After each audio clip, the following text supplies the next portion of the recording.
Hi, I'm Sarah Cronk, speaking to you today on behalf of Chalk Eastbourne, the business-led community here on the South Coast for the digital, creative and tech sector.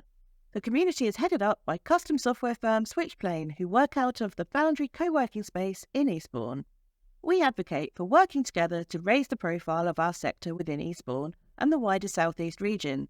We want Eastbourne and the surrounding region to become a recognised hub for the digital, creative and tech sector here in the UK, known for driving innovation and providing fulfilling work opportunities for the local community, so you don't have to leave the area to find the job of your dreams. We do a lot of things to try to boost our sector locally. We send out a monthly newsletter with profiles on local professionals so you can find out what they actually do all day and share news of what's going on in the sector in Eastbourne. We also hold a monthly meetup for professionals and students who love digital, creative and tech so they can share their ideas, discuss projects and learn new things. This takes place on the first Tuesday of every month at Foundry. We also have a jobs board and careers page on our website to help guide you on your path. For more information, see chalkeastbourne.com. One of the big activities we run is Eastbourne DigiFest, a showcase event for the digital, creative and tech community in Eastbourne and the wider area. This year's event took place on the 10th of October and we had loads of great speakers from both local companies and further afield, including the co-founder and head of digital of the cosmetics firm Lush. Lots of exhibitors joined us on the day too to show what their companies do. It was through this event in 2023 that fresh college leaver Heather Whitmore found her first tech job. Heather volunteered as a photographer at Eastbourne DigiFest and brought her digital portfolio of projects and work along with her to show exhibitors on the day. She impressed a number of companies, but it was Fountain Digital, a local award-winning web design and digital marketing agency in Eastbourne, who snapped her up. My colleague Donna caught up with Heather shortly before Eastbourne DigiFest this year to find out more about her career journey so far. So, we first met at DigiFest. Yes, we did. All those months ago. Long time ago now. I wanted to ask you what your experience of volunteering was. I thought that was a good place to start, as that's where we first met. And also because anyone reading this who might consider getting involved. What was your experience? No, it was amazing. I didn't know what to expect. My college at the time asked me to take photos for the event, which was great. I was like, yeah, sure, of course, day out of college, amazing. But, all good things. And no, it was amazing. The event was beyond what I expected. Amazing meeting loads of tech people, from a digital world. It was my first time sort of networking because I did do a bit of talking with everyone as well as taking pictures, of course. And yeah, no, just everyone was lovely, really lovely. I met loads of businesses that I didn't know existed and I didn't know, were in Eastbourne. And yeah, I was completely overwhelmed with how many businesses, digital businesses, were at my doorstep. And it opened up a whole new world for me at a point in my life where I was sort of like a bit unsure of my future and whether I was going to go to uni or go into the work industry, the work world. So yeah, it was amazing to meet up with amazing businesses that were literally 10 minutes down the road from me. So it was lovely. Everyone was welcoming and it was just an amazing environment. The energy was lovely. Yeah, it was great. Fab. Okay, it's really nice to hear. Yeah, it was great, wasn't it? And I think got so much out of it because you did go around and chat to everybody. Yeah.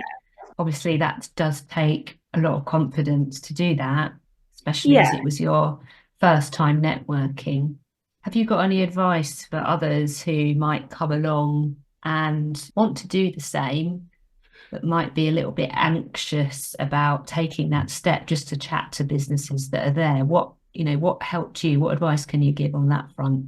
I would say that the people that are there and they have stands, they're there because they want to meet new people. They want to talk about their world, their industry, their workplace, that they're from. And they're more than happy to talk to you about any questions that you have, even if you're slightly shyer or not the most confident person. Just walking around, you'll probably get pulled over by someone and they'll be like, hey, how are you? And all that kind of thing. And I think, yeah, it was the first time for me networking, so I didn't know what networking was. I didn't know that I was networking until people were like, "You're great at networking." I was like, "Cool, what's that?"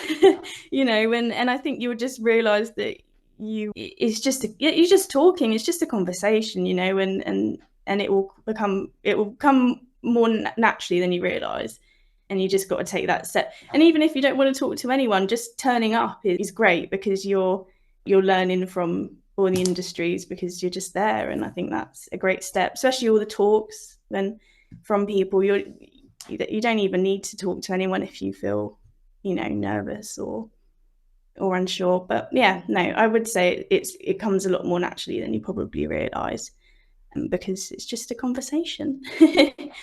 Yeah, I think a lot of people could take on that advice, no matter what their age or how long they've been in business. I think by labeling it networking, it instantly puts pressure on that you almost need to come away with something from the conversation, whether that be doing business or a referral, or, it feels like it loads it. Yeah. Whereas actually all you're doing is chatting to people and finding out a little bit about who they are, what their story is, how they got there, what their business does, whatever. So I think that's quite good advice, just to strip it back a bit. Yeah, exactly. Because if you don't think of it in that way, then you are just going for a nice day out to talk to people, really. Well, exactly. And everyone loves a day out. Exactly. Amazing. Okay. So what changed for you after you attended that day? Well, pretty much everything. I ended up taking a few contacts from DigiFest because I networked, and ended up leaving college, which was, I'd already done my A-levels, but I was doing sort of like a further year, like a foundation year, to like find myself in my creative world, and ended up finding myself somewhere else at DigiFest. And I left college and I met a company called Fountain Digital, where I work right now. And I've grown, like, personally. I think I've got a lot more confidence because I'm now fully fledged adult, and just professionally as well, because I now have work as a full-time web designer / graphic designer, and I've got my dream job, really. That was my aim, and I didn't think it was going to come so quickly and actually easily. But my whole world sort of has turned upside down, really, in the last 7 months. It was amazing. What did your parents say when you said you were going to leave college? To be honest, my mom was like, go for it. You don't get the opportunity.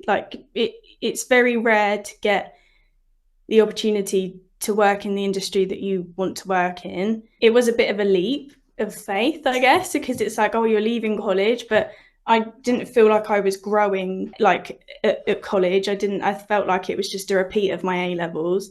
And I knew that I felt like, personally for me, I think because I did have a little bit more confidence than some, I knew that I could sort of go it on my own. I didn't need the support of like a school or that kind of environment to push me in the right direction. I sort of knew that I could have the confidence to do it for myself and find work. And that was what I literally, from day one of college, I was determined to find an apprenticeship or a job or anything. So I think when I got that job offer, I was just like, I've got to do it. And my mum was like, go for it.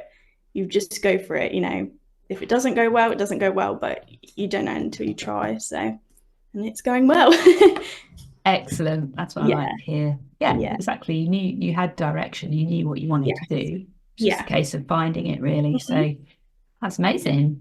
Yeah. So before we go into your job now and what you're up to, why were you kind of so interested in pursuing a career in this field? What was it about it that you loved? How did you know you wanted to do that? Well, I guess it sort of started from I always knew from I don't know, like the age of 6 or something, that I wanted to do something creative. I took like art and design at GCSEs, and I did really well at that. And then for my A levels, I took fine art and graphic design and media studies.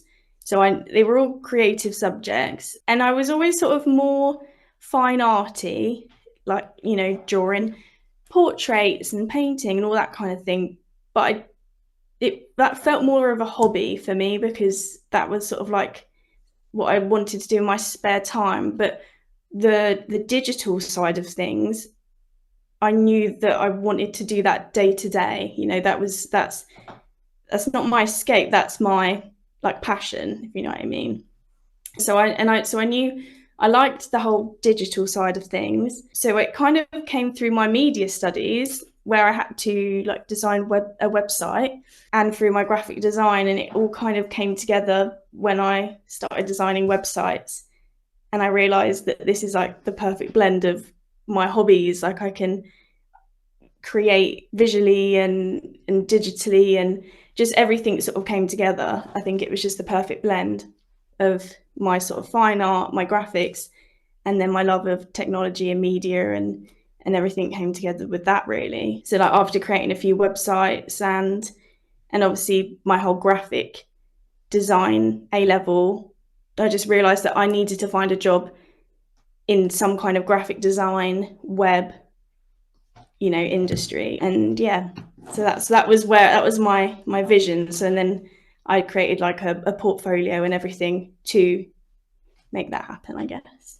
Just kept working on that side of things, and sort of left my fine art to my spare time and my hobby, and pursued the graphic side of things. Yeah. Okay, that was brilliant. So you created a portfolio. What was involved in that? When in my foundation year of college, and when I really wanted, I knew that if I was going to get a job, I needed to show a visual portfolio of my work, because, you know, a written portfolio it's not going to cut it, because they won't see proof of what I'm saying on paper. So I pulled all of my work that I did through my A levels, and work that I did in my personal time, and formed a sort of like slideshow, I guess, of all my work, all my best work in the area that I wanted to work in. So I didn't include any of my fine art bits,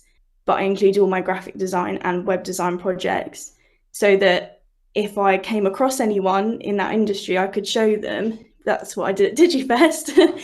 I showed my portfolio, which obviously led to my job now.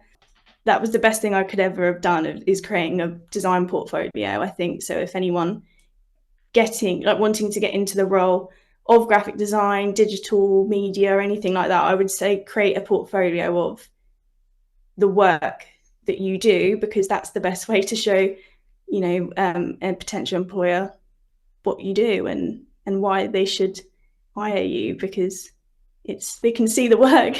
you're good, and that you've got something. Yeah, that's really, really good advice. And yeah, for anything like that visual, it's great. I didn't realize you kind of had that with you at the day, but that's amazing.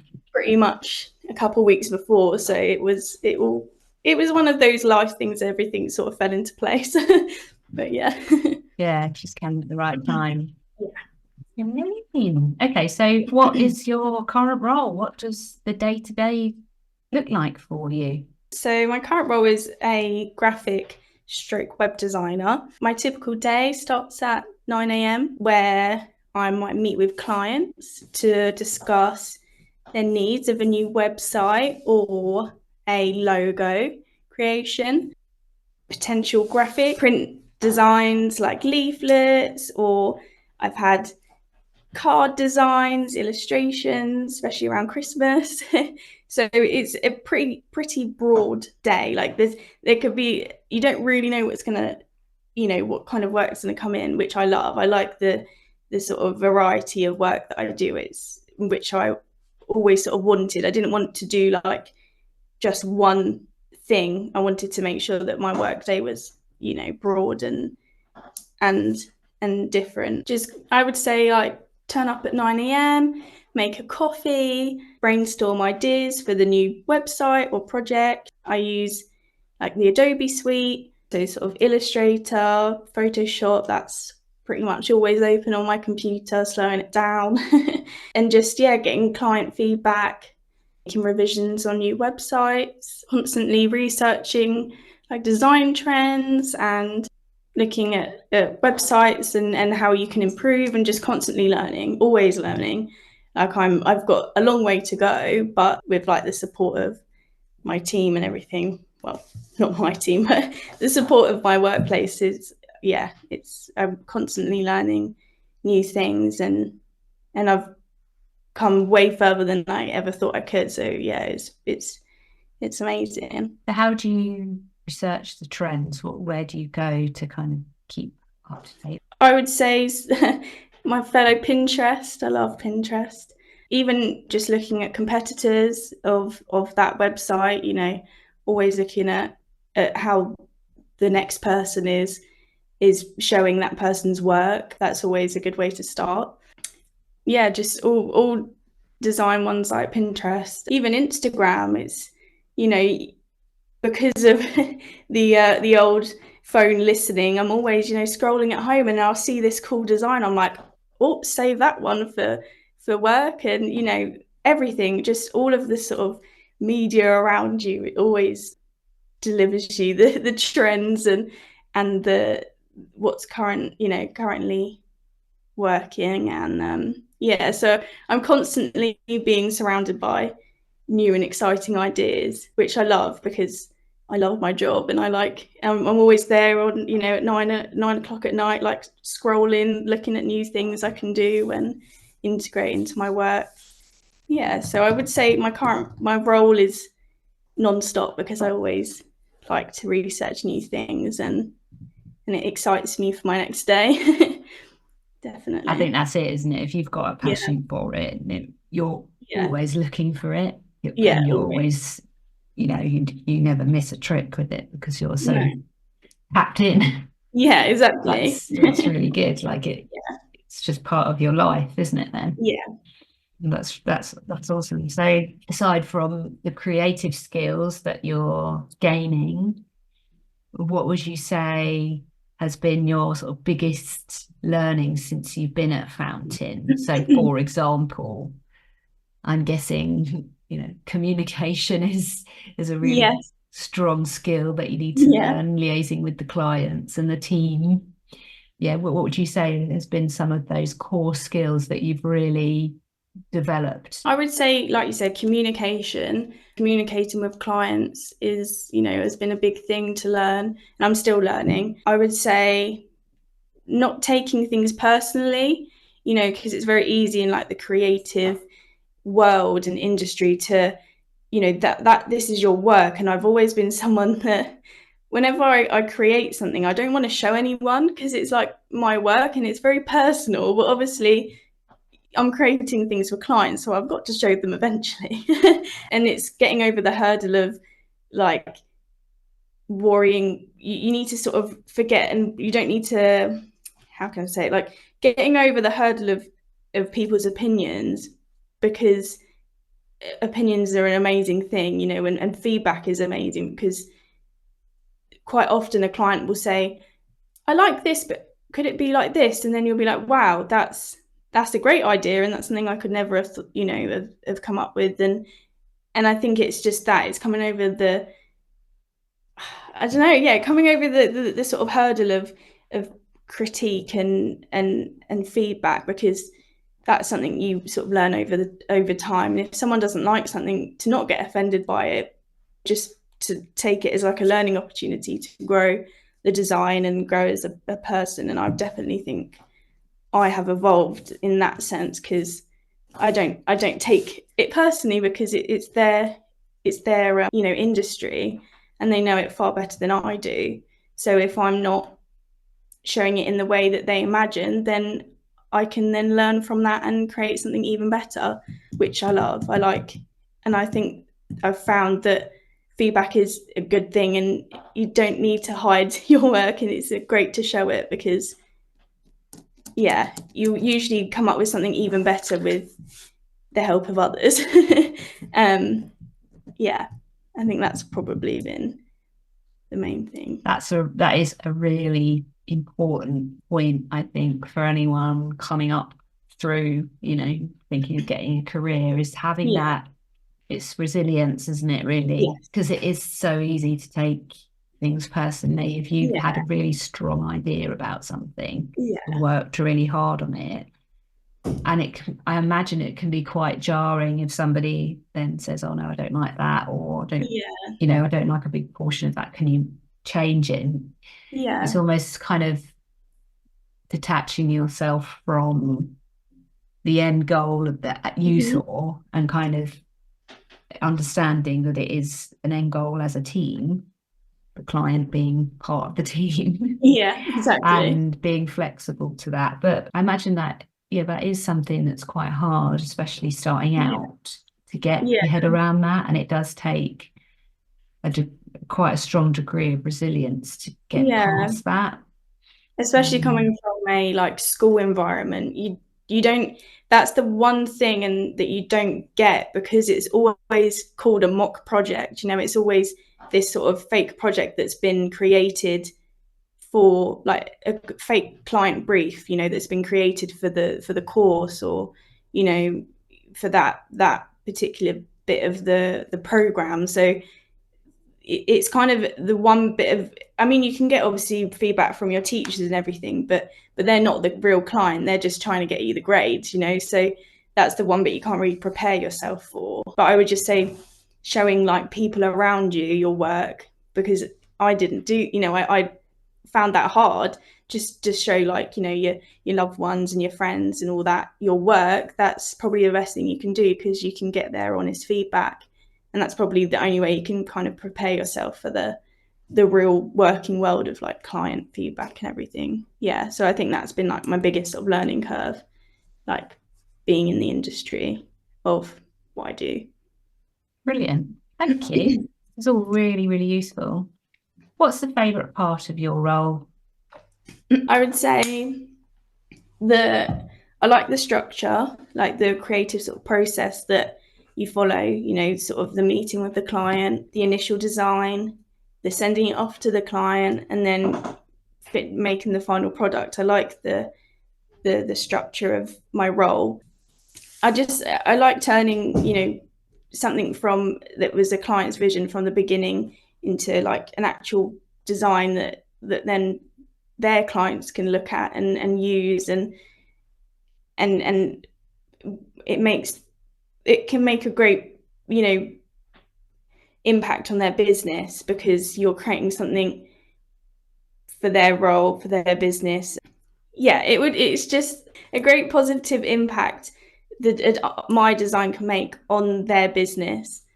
I like that, from nothing to something. I like problem solving, that whole thing of the client might want this, so I need to make that vision of reality in the platforms that I design in. And I just love creating visually appealing, user-friendly website. It's just I think that's probably my favorite parts of it.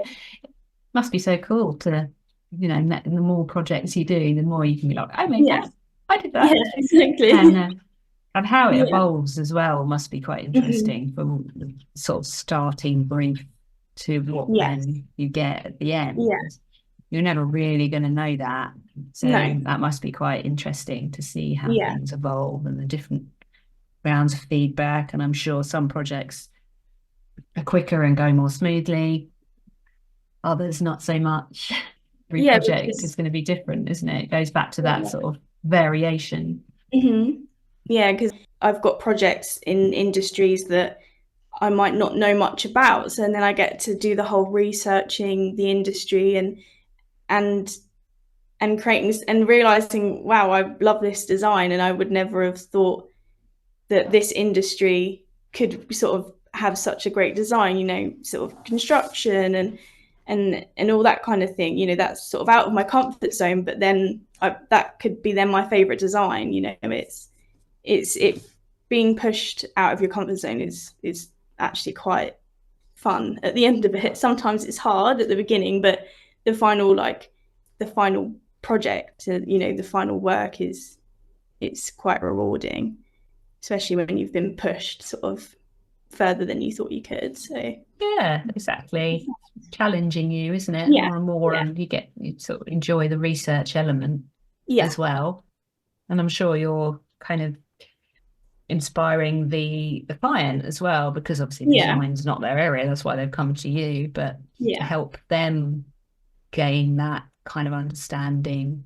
Obviously they have a bit of a brief, but they don't know design, right? So then you put forward your suggestion. How consultative is it? I mean, obviously they're the end client, so they get the final say what goes out, but do you have to do a lot of sort of explaining of why you've chosen a certain design and kind of give them advice around what they should pick? Yeah, I would say that, like you said, someone's coming to us because they don't have like the design experience. They just know the industry they work in and how they want to show online. But sometimes they might not even have a vision. They know their work and they know the content and the background of their work, but they don't know how to visually show that. So I think that's when it's sort of my job to research and present an idea that's in the right sort of language visually for them, the colours and sort of taking their logo, because logos are very important, taking the sort of colour scheme and everything from their logo to then produce like a cohesive design that sort of represents their brand for sure. So I think a lot of the design work is on us.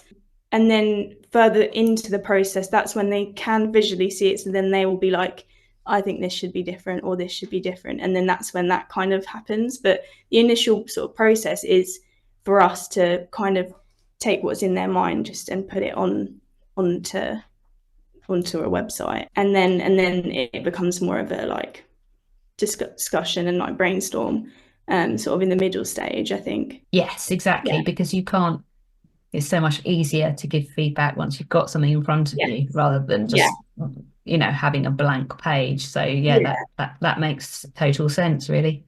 Come up with something that you feel is in the parameters of what fits them and their industry, and from there they can start to see, that makes sense, but I don't think that colour's quite right, or that logo shape is quite right, or whatever. But at least you've got them 50% of the way there, right? And then the rest of it is in collaboration. That's how it goes. Yeah.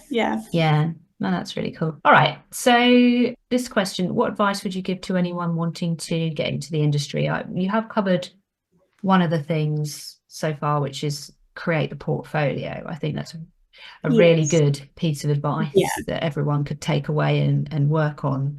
Is there anything else you think is key to anyone wanting to enter the industry? I would say so.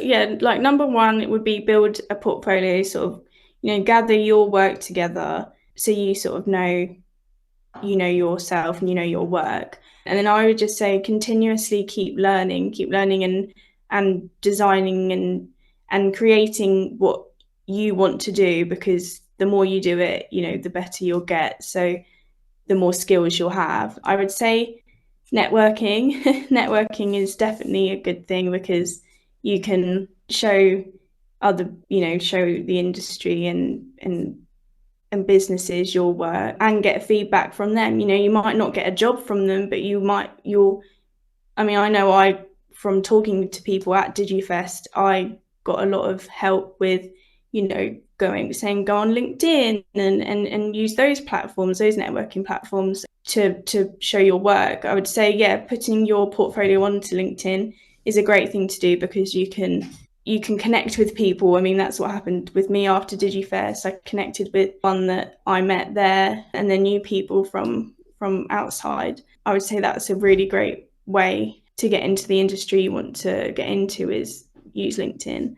And I would just say, just persistence and just and dedication to getting that goal. Really, just keep going, and it might take longer than you hoped, but just to persevere, and eventually you'll find that place for you. But yeah, I'd say those sort of things would be my advice. Yeah, that sounds good. I think just being proactive, like you say, putting yourself in situations where you are going to be able to meet other businesses, chat with them, show off that portfolio, have the LinkedIn profile ready to go with your portfolio on there. Because I can imagine you'll be way ahead of the curve if you're doing all of those things, because there'll be a lot of people that won't, because they don't know or because they have confidence. Yeah. So exactly. I don't think it takes much to kind of put yourself a bit ahead. No. And I definitely learned that from DigiFest. I mean, I had a LinkedIn profile, but I hadn't sort of, filled it out, or I kind of used it as just like a job search, but I didn't realize that it had so many more sort of avenues of networking through it.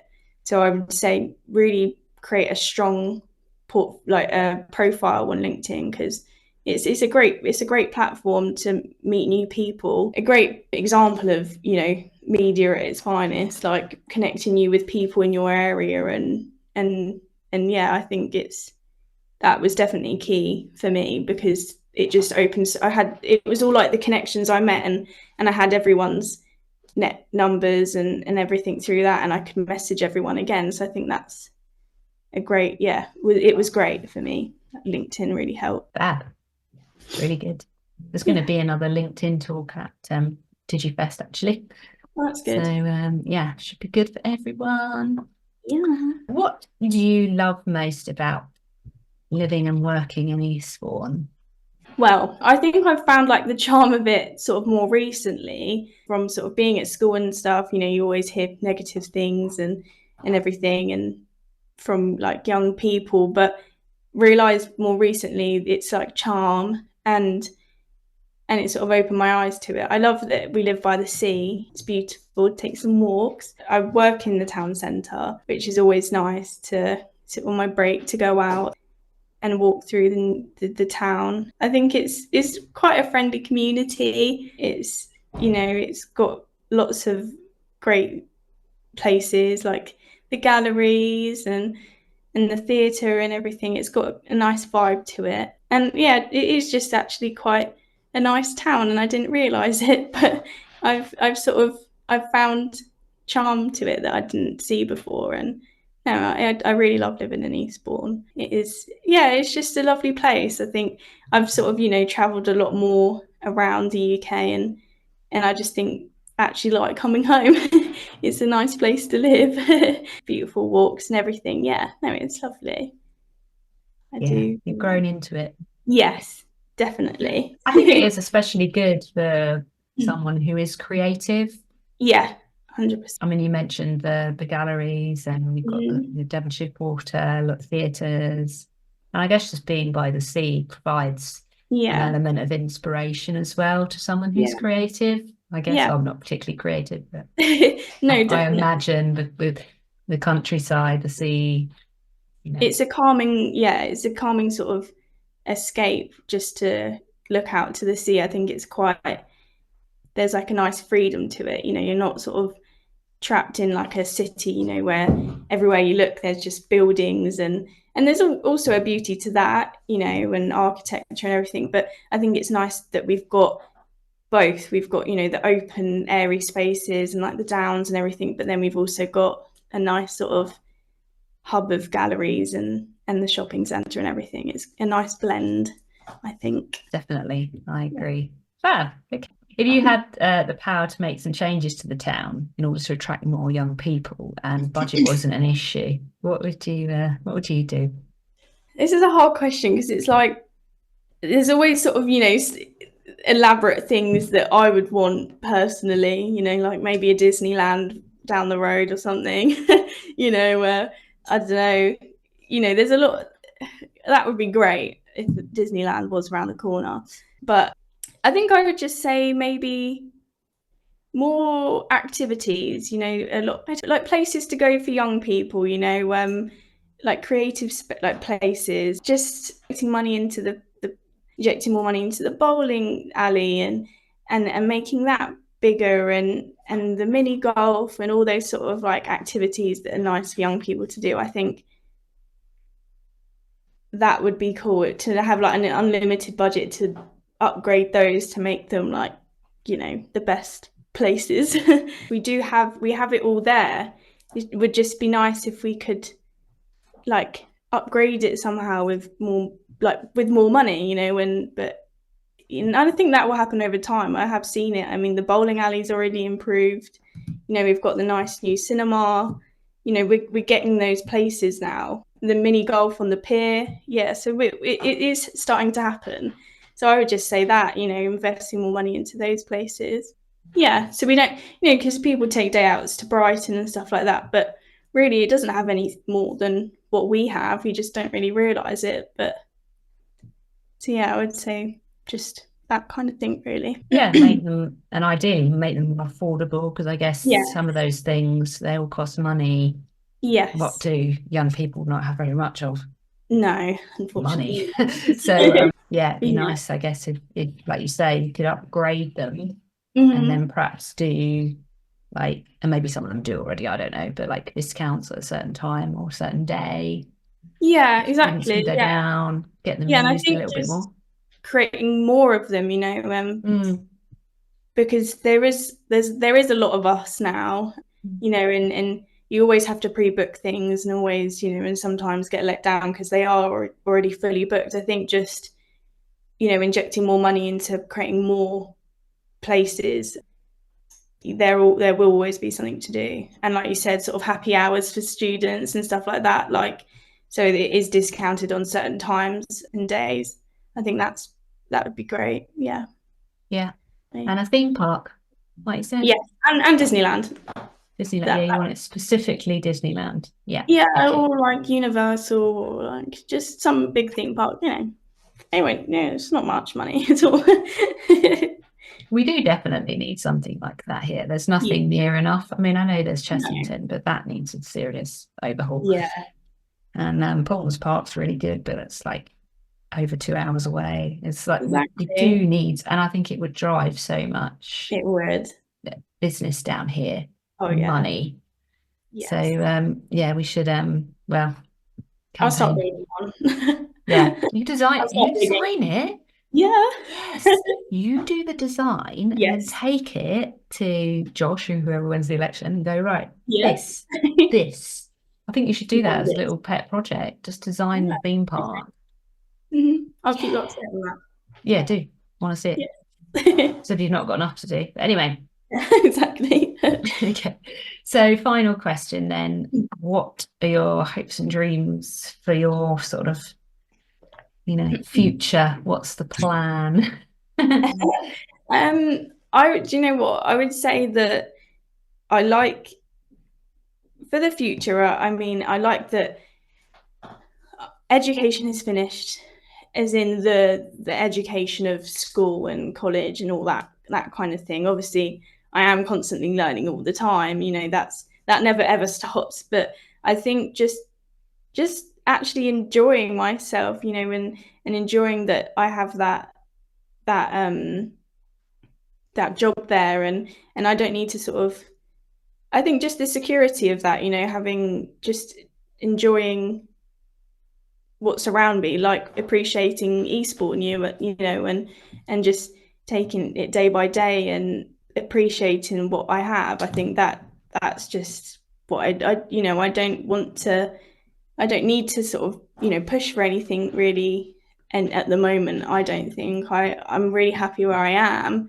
And I think just that, and I just want to grow in what I do, you know, grow in web design, grow in graphic design, take on more ambitious projects, and just evolve in my work and my personal life, you know, just enjoy what I have around me and enjoy the sort of the freedom of being in full-time work and you know, adulthood, I guess. Just enjoying everything day by day, week by week, and hopefully the years won't go too quickly, because the years are really gone, nearly halfway through. But I think just I think I want to enjoy my future by stop looking into the future, if you know what I mean, stop looking ahead and just appreciate the now kind of thing. I think that's where I'm at. Taking the slower pace of life. Because that's this year. Exactly what you should be doing at your age, to be honest. Next year I won't be a teenager anymore. Oh, no. I know. Oh, no, you'll love it. And it's, it's great for you because,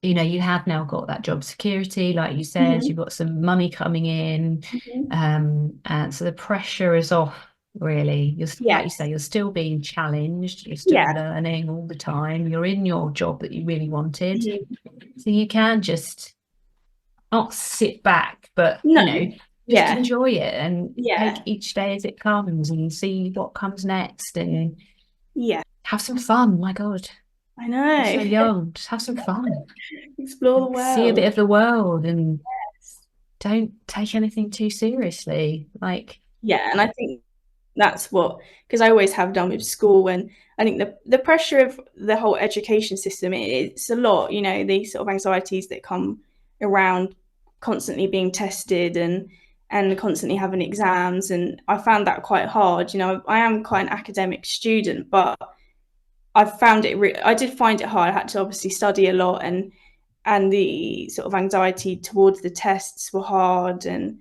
I think just that being wiped away now it's just amazing, because I don't have that sort of pressure. I'm constantly learning, but I'm not being tested in that sense, in that sort of environment, and I think that's just lovely, just to have that sort of weight lifted off my shoulders, so then I can just sort of enjoy what I've always loved doing without being marked and tested and sort of constantly trying to get the best grades and everything. It's nice not being in that sort of environment anymore. Because I found that hard, but now I can just sort of just keep improving and keep learning all the time, and that's fun. I enjoy that, Well, that's a nice way to end the interview. A huge thank you to our interviewer, Donna from Switchplane, and to Heather Whitmore from Fountain Digital for sharing their time on this interview. We hope you found out a lot about careers in digital and tech in Eastbourne. If you want to find out more about our community, visit chalkeastbourne.com.